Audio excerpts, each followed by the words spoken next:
ನಮಸ್ಕಾರ. ಕೆಸಿಎನ್ ವಾರ್ತೆಗಳಿಗೆ ಸ್ವಾಗತ. ಮೊದಲಿಗೆ ಸುದ್ದಿಗಳ ಮುಖ್ಯಾಂಶಗಳು. ಸಂತೋಷ್ ನಗರ ಬಳಿ ಭೀಕರ ರಸ್ತೆ ದುರಂತ. ಮಿನಿ ಲಾರಿ ಡಿಕ್ಕಿಗೆ ಓರ್ವ ಸಾವು, 5 ಗಂಭೀರ.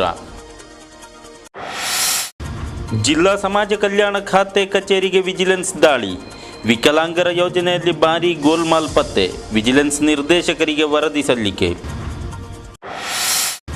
ಜಿಲ್ಲೆಯಲ್ಲಿ 593 ಆನೆಕಾಲು ರೋಗಿಗಳೆಂದು ಗಣತಿ. ಪ್ರತಿರೋಧ ಚಟುವಟಿಕೆ ಚುರುಕುಗೊಳಿಸಲು ಕಲೆಕ್ಟರ್ ಆದೇಶ. ಉಪಜಿಲ್ಲಾ ಶಾಲಾ ಕಲೋತ್ಸವ 18ರಿಂದ ಬೆಳ್ಳೂರು ಹೈಯರ್ ಸೆಕೆಂಡರಿಯಲ್ಲಿ. ಭರದ ಸಿದ್ಧತೆಯಲ್ಲಿ ನಾಡು. NGO ಅಸೋಸಿಯೇಷನ್ ಜಿಲ್ಲಾ ಸಮ್ಮೇಳನಕ್ಕೆ ಕುಂಬಳೆಯಲ್ಲಿ ವೈಭವದ ಸಮಾಪ್ತಿ. ವಿವರವಾದ ಸುದ್ದಿಗಳು. ರಾಷ್ಟ್ರೀಯ ಹೆದ್ದಾರಿಯಲ್ಲಿ ಚೆಂಗಳ ಸಂತೋಷ್ ನಗರದಲ್ಲಿ ಲಾರಿ ಹಾಗೂ ಮಿನಿ ಲಾರಿ ಪರಸ್ಪರ ಡಿಕ್ಕಿ ಹೊಡೆದ ಭೀಕರ ದುರಂತದಲ್ಲಿ ಓರ್ವ ಮೃತಪಟ್ಟು 5 ಗಂಭೀರ ಜಖಂಗೊಂಡಿದ್ದಾರೆ. ಮಿನಿ ಲಾರಿ ಚಾಲಕ ಕಣ್ಣೂರು ಆಲಕ್ಕೋಡು ನಿವಾಸಿ ಶಿಜೋ 36 ಮೃತಪಟ್ಟಿದ್ದು, ಮಿನಿ ಲಾರಿಯಲ್ಲಿದ್ದ ಆಲಕ್ಕೋಡಿನ PV ಮಧು, ಸಾಬು ಜೋಸ್, ಹಾಶಿಂ, ಸರಕು ಲಾರಿ ಚಾಲಕ ಆಂಧ್ರಪ್ರದೇಶ ನಿವಾಸಿ ಕೋಟೇಶ್ರಾವ್, ಕ್ಲೀನರ್ ಖಾದರ್ ಮಸ್ತಾನ್ ಗಾಯಗೊಂಡಿದ್ದಾರೆ. ಗುರುವಾರ ಮುಂಜಾನೆ 4:30 ಸುಮಾರಿಗೆ ಈ ಅಪಘಾತ ಸಂಭವಿಸಿದೆ. ಸೀತಂಗೊಳಿ ಕಿನ್ಫ್ರಾ ಬಳಿ ಮರವನ್ನು ಇಳಿಸಿ ಕಣ್ಣೂರಿಗೆ ತೆರಳುತ್ತಿದ್ದ ಮಿನಿ ಲಾರಿ ಮತ್ತು ಸರಕು ಲಾರಿ ನಡುವೆ ಅಪಘಾತ ಸಂಭವಿಸಿದೆ. ಅಪಘಾತದ ತೀವ್ರತೆಗೆ ಮಿನಿ ಲಾರಿ ನಜ್ಜುಗುಜ್ಜಾಗಿದೆ.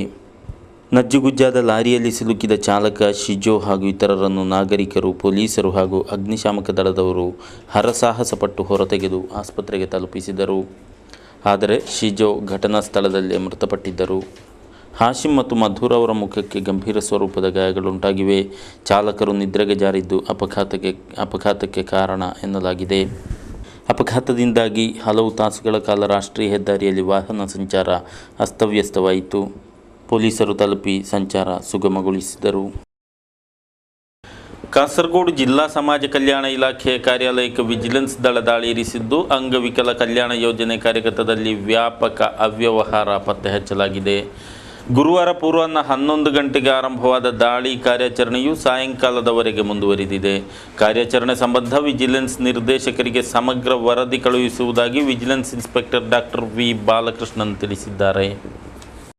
ಅಂಗವಿಕಲರ ಕಲ್ಯಾಣಕ್ಕಾಗಿ ಸಮಾಜ ಕಲ್ಯಾಣ ಇಲಾಖೆಯು 2013-14ನೇ ವರ್ಷದಲ್ಲಿ ಕಾರ್ಯಗತಗೊಳಿಸಿದ ಯೋಜನೆಯ ತಯಾರಿಯಲ್ಲಿ ಹಾಗೂ ಕಾರ್ಯಗತದಲ್ಲಿ ಅವ್ಯವಹಾರ ಉಂಟಾಗಿರುವುದನ್ನು ಪತ್ತೆ ಹಚ್ಚಲಾಗಿದೆ. ಸದ್ರಿ ಯೋಜನೆ ಪ್ರಕಾರ ಅಂಗವಿಕಲರಿಗೆ ಸ್ವಉದ್ಯೋಗ ನಿಟ್ಟಿನಲ್ಲಿ ಹೊಲಿಗೆ ಯಂತ್ರ ವಿತರಣೆ, ಗೂಡಂಗಡಿ ವಿತರಣೆ ನಡೆದಿದ್ದು, ಇದರ ಯೋಜನೆ ತಯಾರಿಯೇ ಸಮರ್ಪಕವಾಗಿಲ್ಲವೆಂದು ಕಡತಗಳನ್ನು ಪರಿಶೀಲಿಸಿ ಪತ್ತೆ ಹಚ್ಚಲಾಗಿದೆ. ಅಲ್ಲದೆ ವಿತರಣೆಯಲ್ಲೂ ಅವ್ಯವಹಾರ ಉಂಟಾಗಿರುವುದನ್ನು ಪತ್ತೆ ಹಚ್ಚಲಾಗಿದೆ.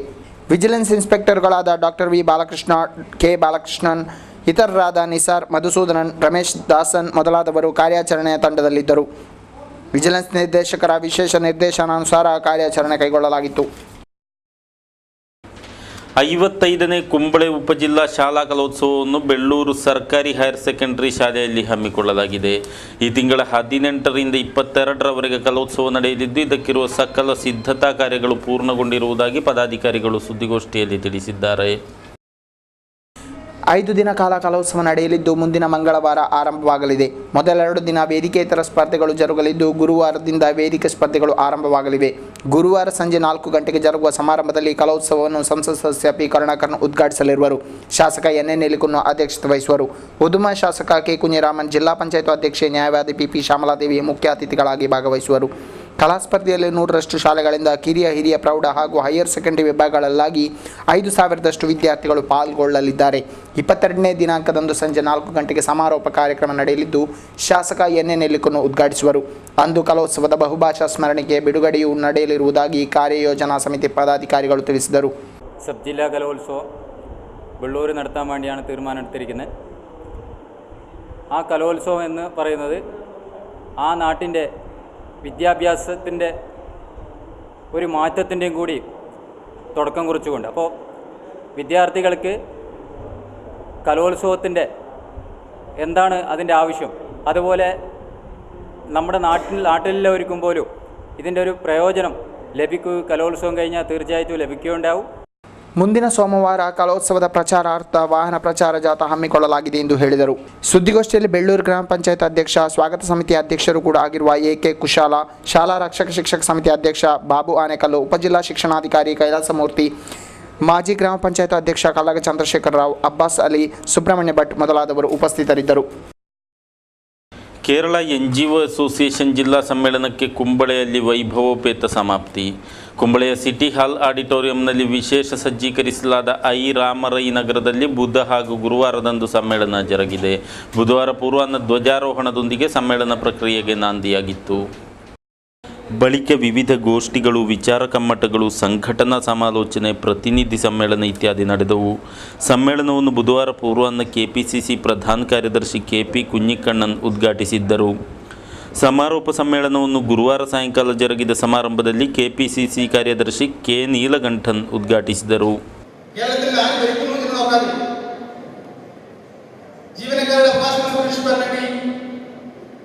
എന്നും ശക്തമായി പോരാട്ടം നടത്തിയ പ്രസ്ഥാനമാണ് NGO അസോസിയേഷൻ. ജീവനക്കാരുടെ പ്രവർത്തന താല്പര്യങ്ങളോടൊപ്പം തന്നെ ജനങ്ങളുടെ പ്രതിബദ്ധതയും ഉത്തരവാദിത്തത്തോടെ പ്രവർത്തിക്കുന്ന ഒരു പ്രസ്ഥാനമായി എല്ലാ NGO അസോസിയേഷനും മാറിക്കഴിഞ്ഞു. DCCI ಅಧ್ಯಕ್ಷ CK ಶ್ರೀಧರನ್ ಅಧ್ಯಕ್ಷತೆ ವಹಿಸಿದರು. K ವೆಳುತ್ತಂಬು, P Gangadhara Nair, B Subbaiah Rai, K ಸಾಮಿಕುಟ್ಟಿ, Keshava Prasad ನಾಣಿತಿಲು ಮೊದಲಾದವರು ಭಾಗವಹಿಸಿದರು. ಪ್ರತಿನಿಧಿ ಸಮ್ಮೇಳನದ ಬಳಿಕ ನೂತನ ಸಾಲಿನ ಪದಾಧಿಕಾರಿಗಳನ್ನು ಆಯ್ಕೆ ಮಾಡಲಾಯಿತು. ವೈದ್ಯರ ಮನೆಯಲ್ಲಿ ಕೆಲಸಕ್ಕಿದ್ದ 25ರ ಹರೆಯದ ದಲಿತ ಯುವತಿಯನ್ನು ಅತ್ಯಾಚಾರಗೈದು ಗರ್ಭವತಿಯನ್ನಾಗಿಸಿದ ಪ್ರಕರಣದಲ್ಲಿ ತಲೆಮರೆಸಿಕೊಂಡಿರುವ ಆರೋಪಿಯ ಪತ್ತೆಗಾಗಿ ಕಾರ್ಯಾಚರಣೆ ಚುರುಕುಗೊಳಿಸಲಾಗಿದೆ. ಮನೆ ಮಾಲಕನಾದ ವೈದ್ಯರ ಪತ್ನಿಯ ಸಹೋದರನೂ ಆದ ಹನೀಫಾ ಎಂಬಾತನೇ ಇದೀಗ ತಲೆಮರೆಸಿಕೊಂಡವನಾಗಿದ್ದಾನೆ. ಗರ್ಭದಾನ ಪ್ರಕರಣದ ಮತ್ತೋರ್ವ ಆರೋಪಿಯಾಗಿರುವ ಆದೂರು ಪೊಲೀಸ್ ಠಾಣೆಯ ಹೆಚ್ಚುವರಿ ಠಾಣಾಧಿಕಾರಿ ಸುಗುಣನ್ 52 ಎಂಬಾತ ಈಗಾಗಲೇ ಬಂಧಿಸಲ್ಪಟ್ಟು ನ್ಯಾಯಾಂಗ ಬಂಧನದಲ್ಲಿದ್ದಾನೆ. ಕಾಸರಗೋಡಿನ ವೈದ್ಯ ದಂಪತಿಯರ ಮೀಪುಗುರಿ ಸೂರ್ಲುವಿನಲ್ಲಿರುವ ಮನೆಯಲ್ಲಿ ಪರಿಶಿಷ್ಟ ವರ್ಗ ವಿಭಾಗದ ಈ ಯುವತಿ ಕೆಲಸಕ್ಕಿದ್ದಳು. ಯುವತಿ ಸದ್ಯ 5 ತಿಂಗಳ ಗರ್ಭಿಣಿಯಾಗಿದ್ದಾಳೆ. ಮಹಿಳಾ ಸೆಲ್ಗೆ ಈಕೆ ನೀಡಿದ ದೂರಿನ ಮೇರೆಗೆ ಜಿಲ್ಲಾ ಪೊಲೀಸ್ ಅಧಿಕಾರಿ ಥಾಮ್ಸನ್ ಜೋಸ್ ಅವರ ನೇರ ನಿರ್ದೇಶಾನುಸಾರ SI ಸುಗುಣನ್ ಬಂಧನ ನಡೆದಿತ್ತು. ಕರಿಬೇಡಗ ನಿವಾಸಿಯೋರ್ವ ಸದ್ರಿ ಯುವತಿಯಿಂದ 10,000 ರೂಪಾಯಿ ಸಾಲ ಪಡೆದು ಮರುಪಾವತಿಸದಾಗ ಮೂಲತಃ ಅಡೂರು ನಿವಾಸಿಯಾಗಿರುವ ಈಕೆ ಇದೇ ಜೂನ್ ತಿಂಗಳಿನಲ್ಲಿ ಆದೂರು ಠಾಣೆಗೆ ದೂರು ನೀಡಲು ತೆರಳಿದ್ದಳು. ತನಿಖಾಧಿಕಾರಿಯಾಗಿದ್ದ ಹೆಚ್ಚುವರಿ SI ಸುಗುಣನ್ ಹಾಗೆ ಯುವತಿಯ ಪರಿಚಿತನಾಗಿ ಬಳಿಕ ಸ್ನೇಹ ಬೆಳೆಸಿದ್ದ. ಕೆಲ ದಿನಗಳಲ್ಲೇ ತನ್ನನ್ನು ಠಾಣೆಗೆ ಬರುವಂತೆ ಹೇಳಿ ಅಲ್ಲಿಂದ ಬಲವಂತವಾಗಿ ಸುಬ್ರಹ್ಮಣ್ಯಕ್ಕೆ ಕೊಂಡೊಯ್ದು ಅಲ್ಲಿನ ವಸತಿ ಗೃಹವೊಂದರಲ್ಲಿ ಅತ್ಯಾಚಾರಗೈದಿದ್ದುದಾಗಿ ಯುವತಿ ದೂರಿನಲ್ಲಿ ತಿಳಿಸಿದ್ದಾಳೆ. ಇದೇ ರೀತಿ ಸೂರ್ಲುವಿನ ವೈದ್ಯರ ನೂತನ ಮನೆಯ ಹಾಲು ಕಾಯಿಸುವ ಸಮಾರಂಭ ಇದೇ ಕಳೆದ ಮೇ 25ರಂದು ನಡೆದಿದ್ದು, ಅಂದು ರಾತ್ರಿ ಈ ಮನೆಯ ಖಾಲಿ ಕೊಠಡಿಯೊಂದರಲ್ಲಿ ಕೂಡಿ ಹಾಕಿ ವೈದ್ಯರ ಪತ್ನಿಯ ಸೋದರನಾದ ಹನೀಫಾ ತನ್ನನ್ನು ಅತ್ಯಾಚಾರಗೈದಿರುವುದಾಗಿಯೂ ಆಕೆ ತಿಳಿಸಿದ್ದಳು. ಕಾರ್ಯಾಚರಣೆ ಮುಂದುವರಿದಿದೆ. ಕಾಸರಗೋಡು ಜಿಲ್ಲೆಯಲ್ಲಿ 593 ಮಂದಿ ಆನೆಕಾಲು ರೋಗಿಗಳಿರುವುದಾಗಿ ಅಧಿಕೃತ ಗಣತಿ ವರದಿ ಮಾಡಿದೆ. ಮಂಜೇಶ್ವರ, ಕಾಸರಗೋಡು, ಉದುಮ, ಪಳ್ಳಿಕೆರೆ ಎಂಬಿ ಪ್ರದೇಶಗಳಲ್ಲಿ ರೋಗಿಗಳ ಸಂಖ್ಯೆ ಅಧಿಕವಿದೆ ಎನ್ನಲಾಗಿದೆ.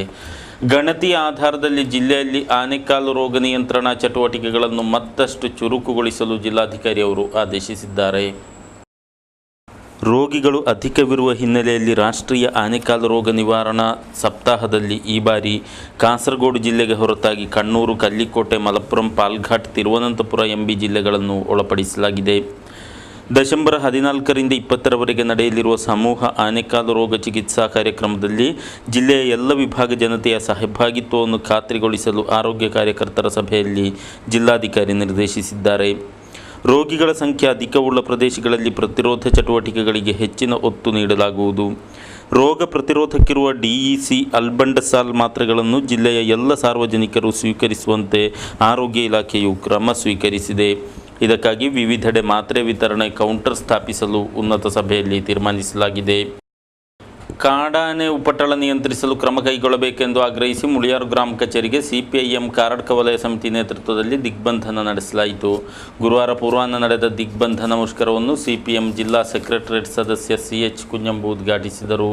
CG Mathew, BK Narayana, C Balakrishna ಮೊದಲಾದವರು ಉಪಸ್ಥಿತರಿದ್ದರು. ನೆಕ್ರಾಜೆ ಪುಂಡೂರಿನ Thanima arts and sports club ನೇತೃತ್ವದಲ್ಲಿ ಕಾಸರಗೋಡು ಸರ್ಕಾರಿ ಆಸ್ಪತ್ರೆಗೆ ಗಾಲಿ ಕುರ್ಚಿ ವಿತರಿಸಲಾಯಿತು. ಗುರುವಾರ ಆಸ್ಪತ್ರೆ ಆವರಣದಲ್ಲಿ ಜರುಗಿದ ಸಮಾರಂಭದಲ್ಲಿ 2 ಗಾಲಿ ಕುರ್ಚಿಗಳನ್ನು ಹಸ್ತಾಂತರಿಸಲಾಯಿತು. ಗಾಲೆ ಕುರ್ಚಿಯನ್ನು ಕ್ಲಬ್ಬಿನ ವತಿಯಿಂದ ಆಸ್ಪತ್ರೆ ಅಧಿಕಾರಿಗಳಿಗೆ ಶಾಸಕ ಎನ್ ಎನ್ ಎಲಿಕುನ್ನು ಹಸ್ತಾಂತರಿಸಿದರು. ಈ ಸಂದರ್ಭದಲ್ಲಿ ಕ್ಲಬ್ ಅಧ್ಯಕ್ಷ ನಿಸಾರ್, ಕಾರ್ಯದರ್ಶಿ ಮನ್ಸೂರ್, ಅಬ್ದುಲ್ ರೆಹಮಾನ್, ಸತೀಶ್ ಪುಂಡೂರು, ಹಮೀದ್ ಅಲಿ ಮಾವಿನಕಟ್ಟೆ, ಸಿಎಚ್ ವಿಜಯನ್ ನಾಯರ್, ನಿಸಾರ್ ಮೊದಲಾದವರು ಉಪಸ್ಥಿತರಿದ್ದರು. ಕ್ಲಬ್ಬಿನ ಸದಸ್ಯರಾಗಿರುವ ಕೊಲ್ಲಿ ರಾಷ್ಟ್ರದಲ್ಲಿ ಉದ್ಯೋಗದಲ್ಲಿರುವವರ ಆರ್ಥಿಕ ನೆರವಿನೊಂದಿಗೆ ಸಾರ್ವಜನಿಕರಿಗೆ ಫಲಪ್ರದವಾಗುವಂತಹ ಈ ಯೋಜನೆ ಹಮ್ಮಿಕೊಳ್ಳಲು ನಿರ್ಧರಿಸಿಕೊಳ್ಳಲಾಗಿದ್ದು, ಮುಂದೆಯೂ ಇಂತಹ ಸಮಾಜಮುಖಿ ಕಾರ್ಯ ಹಮ್ಮಿಕೊಳ್ಳುವುದಾಗಿ ಕ್ಲಬ್ ಪದಾಧಿಕಾರಿಗಳು ತಿಳಿಸಿದ್ದಾರೆ. ಮಲಿನ ಜಲ ಹರಿಯುವ ಚರಂಡಿ ಬಾಯಿ ತೆರೆದಿದ್ದು ಸ್ಥಳೀಯ ನಿವಾಸಿಗಳು ರೋಗ ಭೀತಿಯಲ್ಲಿದ್ದಾರೆ. ಮಂಜೇಶ್ವರದ ಹೊಸಬೆಟ್ಟು ಸಮೀಪದ ಲಕ್ಷಮನೆ ಕಾಲನಿ ಪರಿಸರದಲ್ಲಿ ಈ ಅವಸ್ಥೆ ಉಂಟಾಗಿದ್ದು, ಕಾಲನಿ ನಿವಾಸಿಗಳು ದುರ್ವಾಸನೆಯುಕ್ತ ವಾತಾವರಣದಲ್ಲಿ ಬದುಕುವಂತಾಗಿದೆ. ಮಂಜೇಶ್ವರ ಗ್ರಾಮ ಪಂಚಾಯತಿನ 9ನೇ ವಾರ್ಡ್ ವ್ಯಾಪ್ತಿಗೆ ಹೊಸಬೆಟ್ಟಿನ ಈ ಪರಿಸರ ಒಳಪಡುತ್ತಿದ್ದು, ಇಲ್ಲಿ ಸುಮಾರು 25 ಕುಟುಂಬಗಳು ವಾಸಿಸುತ್ತಿವೆ. ಪಂಚಾಯತ್ ವತಿಯಿಂದ ಕಾಲನಿ ಪರಿಸರದಲ್ಲಿ ಮಲಿನ ಜಲ ಹರಿಯಬಿಡಲು ಚರಂಡಿ ವ್ಯವಸ್ಥೆ ಮಾಡಲಾಗಿದ್ದರೂ ಇದನ್ನು ಮುಚ್ಚಲ್ಲ. ಪರಿಸರದಲ್ಲಿ ಭಾರೀ ಗಬ್ಬುನಾಥ ಬೀರುತ್ತಿದ್ದು ಸೊಳ್ಳೆಕಾರಕ ರೋಗಗಳ ಆತಂಕ ಉಂಟಾಗಿದೆ. ಚರಂಡಿಯ ನೀರು ಹೊರಗೆ ಹರಿದು സമീപದಲ್ಲಿ ಇರುವ ಬಾವಿಗೂ ಸಾಗುತ್ತಿದೆ ಎಂದು ಸ್ಥಳೀಯರು ಹೇಳುತ್ತಾರೆ. ഇവിടെ ഡ്രെയിനേജിക്ക് സ്ലാബ് മുടിയില്ല. ഈ ഡ്രെയിനേജ് കൊണ്ട് ഇവിടെ കുട്ടികൾക്ക് പനിയും ചോരിയും പിടിച്ചെല്ലാം കലക്കുന്നുണ്ട്. ഒരു നടപടി ഇതുണ്ടായില്ല. വാർഡ് മെമ്പർ വരുന്ന നോക്കുന്നുണ്ട്, പോകുന്നുണ്ട്. പഞ്ചായത്ത് പറയുമ്പോൾ വാർഡ് മെമ്പർ പറയുന്നത് നിങ്ങൾ പിന്നെ പ്രസിഡന്റ് പറയുന്നു വാർഡ് മെമ്പർ പറയൂ. ഞങ്ങൾ ആരത് പറയണ്ടേ?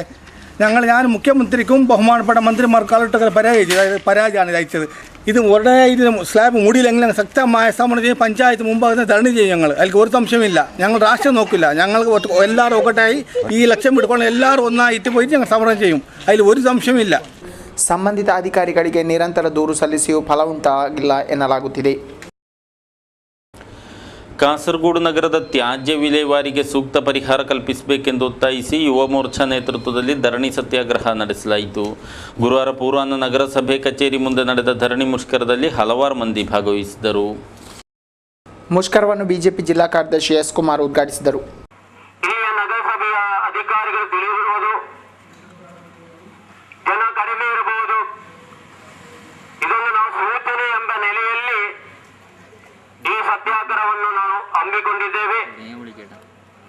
ಕಾಸರಗೋಡಿನ 38 ವಾರ್ಡುಗಳಲ್ಲಿ ಇರುವಂತಹ ಮಾಲಿನ್ಯಗಳನ್ನು ನಿರ್ಮೂಲನೆ ಮಾಡುವಂತ ವ್ಯವಸ್ಥೆಯನ್ನ ಇಲ್ಲಿವರೆಗೆ ಬೇಕಾದಂತಹ ಆಡಳಿತ ಮಾಡುವಂತಹ ಮುಸ್ಲಿಂ ಲೀಗಿನ ನೇತೃತ್ವದಲ್ಲಿ ಇರುವಂತಹ ಈ ನಗರಸಭೆ ಬೇಕಾದಂತ ಪರಿಹಾರವನ್ನು ಕಾಣಲು ಸಾಧ್ಯವಾಗಲಿಲ್ಲ. ಯುವ ಮೋರ್ಚಾ ಜಿಲ್ಲಾಧ್ಯಕ್ಷ PR ಸುನಿಲ್ ಕುಮಾರ್ ಅಧ್ಯಕ್ಷತೆ ವಹಿಸಿದರು. ಬಿಜೆಪಿ ನಗರ ಘಟಕ ಅಧ್ಯಕ್ಷ KT ಜಯರಾಮ್, ಪ್ರಧಾನ ಕಾರ್ಯದರ್ಶಿ ಗುರುಪ್ರಸಾದ್ ಮೊದಲಾದವರು ಉಪಸ್ಥಿತರಿದ್ದರು. ಮಾಲಿನ್ಯ ಶುಚೀಕರಣ ವಿಷಯದಲ್ಲಿ ನಗರಸಭೆ ಮಲತಾಯಿ ನೀತಿ ಅನುಸರಿಸುತ್ತಿದೆ ಎಂದು ಯುವ ಮೋರ್ಚಾ ಆರೋಪಿಸಿದೆ. ಇದೇ ತಿಂಗಳ 16ರಿಂದ ರಾಜಸ್ಥಾನದ ಬಿಕಾನೇರ್ ಆದರ್ಶ ಸೆಕೆಂಡರಿ ಶಾಲೆಯಲ್ಲಿ ಜರುಗುವ ರಾಷ್ಟ್ರಮಟ್ಟದ ವಿಜ್ಞಾನ ಮೇಳಕ್ಕೆ ಕಾಸರಗೋಡಿನ ಬಾಲಕ ಆಯ್ಕೆಯಾಗಿದ್ದಾನೆ.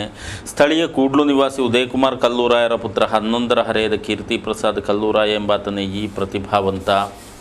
ಈತ ಕಳೆದ ಅಕ್ಟೋಬರ್ನಲ್ಲಿ ವೈಕಂನಲ್ಲಿ ನಡೆದ ರಾಜ್ಯಮಟ್ಟದ ವಿಜ್ಞಾನ ಮೇಳ ಸ್ಪರ್ಧೆಯಲ್ಲಿ ಪ್ರಥಮ ಸ್ಥಾನ ಗಿಟ್ಟಿಸಿ ರಾಷ್ಟ್ರಮಟ್ಟದ ಸ್ಪರ್ಧೆಗೆ ಆಯ್ಕೆಯಾಗಿದ್ದಾನೆ. ಕೀರ್ತಿ ಪ್ರಸಾದನು ಸ್ಥಳೀಯ CBSE ಶಾಲೆಯ 6ನೇ ತರಗತಿ ವಿದ್ಯಾರ್ಥಿ. ಅಡುಗೆ ಅನಿಲ ಸಬ್ಸಿಡಿಗಾಗಿ ಬ್ಯಾಂಕ್ ಖಾತೆ ಹೊಂದಿರದ ಗ್ರಾಹಕರಿಗೆ 3 ತಿಂಗಳ ಕಾಲಾವಕಾಶ ನೀಡಲಾಗಿದೆ. ಈಗಾಗಲೇ ಖಾತೆ ಇರುವ ಗ್ರಾಹಕರಿಗೆ ಶನಿವಾರದಿಂದ ಸಬ್ಸಿಡಿ ಮೊತ್ತವು ನೇರವಾಗಿ ಖಾತೆಗೆ ಜಮಾ ಆಗಲಿದೆ. ಕೇರಳದಲ್ಲಿ ಈವರೆಗೆ 65% ಅನಿಲ ಗ್ರಾಹಕರು ಬ್ಯಾಂಕ್ ಖಾತೆ ಹೊಂದಿದ್ದು, ಇನ್ನುಳಿದವರು ಖಾತೆ ತೆರೆಯಬೇಕಾಗಿದೆ. ಬ್ಯಾಂಕ್ ಖಾತೆ ಹೊಂದದ ಹಾಗೂ ಖಾತೆ ಸಂಖ್ಯೆ ನೀಡದ ಗ್ರಾಹಕರು 3 ತಿಂಗಳೊಳಗಾಗಿ ಅನಿಲ ವಿತರಕ ಏಜೆನ್ಸಿಗಳಿಗೆ ಸಲ್ಲಿಸಬೇಕು. ಇಲ್ಲದಿದ್ದಲ್ಲಿ ಸಬ್ಸಿಡಿ ಸ್ಥಗಿತಗೊಳ್ಳಲಿದೆ. ರಾಜ್ಯದಲ್ಲಿ Indian oil, Bharat petroleum, Hindustan petroleum ಕಂಪನಿಗಳು ಕಾರ್ಯಾಚರಿಸುತ್ತಿದ್ದು 491 ವಿತರಕ ಏಜೆನ್ಸಿಗಳಿವೆ. 75,10,102 ಗೃಹ ಬಳಕೆ ಗ್ರಾಹಕರಿದ್ದು, ಇವರಲ್ಲಿ 55,87,095 ಮಂದಿ ಆಧಾರ್ ಸಂಖ್ಯೆಯನ್ನು ವಿತರಕರಿಗೆ ನೀಡಿದ್ದಾರೆ. 48,49,944 ಮಂದಿ ಗ್ರಾಹಕರು ಸಂಪರ್ಕದ ಮಾಹಿತಿ ಹಾಗೂ ಆಧಾರ್ ಸಂಖ್ಯೆಯನ್ನು ಬ್ಯಾಂಕ್ಗಳಿಗೆ ಸಲ್ಲಿಸಿದ್ದಾರೆ. ಆದರೆ ಇದೀಗ ಅನಿಲ ಸಬ್ಸಿಡಿಗೆ ಆಧಾರ್ ಕಾರ್ಡ್ ಕಡ್ಡಾಯದಿಂದ ವಿನಾಯಿತಿ ನೀಡಲಾಗಿದೆ. ಆದರೆ ಬ್ಯಾಂಕ್ ಖಾತೆ ಕಡ್ಡಾಯವಾಗಿದ್ದು ಇನ್ನು 3 ತಿಂಗಳ ಕಾಲ ಅಂತಿಮ ಗಡುವು ನೀಡಲಾಗಿದೆ. ಬೈಕ್ ಕಳವುಗೈದ ಪ್ರಕರಣದಲ್ಲಿ ಪರಾರಿಯಾಗಿದ್ದ ಆರೋಪಿಯನ್ನು ಬಂಧಿಸಲಾಗಿದೆ. ಬೇಕಲ ಮಾಂಗಾಡ್ ನಿವಾಸಿ ಮೊಹಮ್ಮದ್ ರಂಜಾನ್ ಬಂಧಿತ ಆರೋಪಿ. ಈತನನ್ನು ಮಂಜೇಶ್ವರ ಬಳಿ ಪೊಲೀಸರು ಸೆರೆ ಹಿಡಿದಿದ್ದಾರೆ. ಇತ್ತೀಚೆಗೆ ಕುಂಬಳೆಯಿಂದ ಕಳವುಗೈದ ಬೈಕಿನಲ್ಲಿ ಮಂಜೇಶ್ವರದ ಕುಂಜತೂರಿನಲ್ಲಿ ಸಂಚರಿಸುತ್ತಿದ್ದಾಗ ಪೊಲೀಸರು ಈತನನ್ನು ಬೆನ್ನಟ್ಟಿದ್ದರೂ ಅಂದು ಪರಾರಿಯಾಗಿದ್ದ. ಬಂಧಿತ ಆರೋಪಿಗೆ ರಿಮಾಂಡ್ ವಿಧಿಸಲಾಗಿದೆ. ಕೊನೆಯಲ್ಲಿ ಮತ್ತೊಮ್ಮೆ ಸುದ್ದಿಗಳ ಮುಖ್ಯಾಂಶಗಳು. ಸಂತೋಷ್ ನಗರ ಬಳಿ ಭೀಕರ ರಸ್ತೆ ದುರಂತ. ಮಿನಿ ಲಾರಿ ಡಿಕ್ಕಿಗೆ ಓರ್ವ ಸಾವು, 5 ಗಂಭೀರ.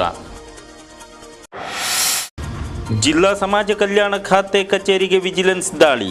ವಿಕಲಾಂಗರ ಯೋಜನೆಯಲ್ಲಿ ಭಾರೀ ಗೋಲ್ಮಾಲ್ ಪತ್ತೆ. ವಿಜಿಲೆನ್ಸ್ ನಿರ್ದೇಶಕರಿಗೆ ವರದಿ ಸಲ್ಲಿಕೆ. ಜಿಲ್ಲೆಯಲ್ಲಿ 593 ಆನೆಕಾಲು ರೋಗಿಗಳೆಂದು ಗಣತಿ. ಪ್ರತಿರೋಧ ಚಟುವಟಿಕೆ ಚುರುಕುಗೊಳಿಸಲು ಕಲೆಕ್ಟರ್ ಆದೇಶ.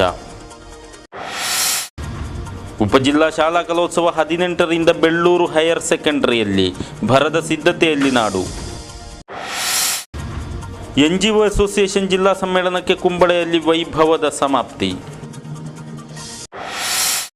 ಇದರೊಂದಿಗೆ ಸುದ್ದಿಗಳ ಈ ಸಂಚಿಕೆ ಮುಕ್ತಾಯವಾಯಿತು. ಮುಂದಿನ ವಾರ್ತೆಗಳೊಂದಿಗೆ ಮತ್ತೆ ಭೇಟಿಯಾಗೋಣ. ವಂದನೆಗಳು.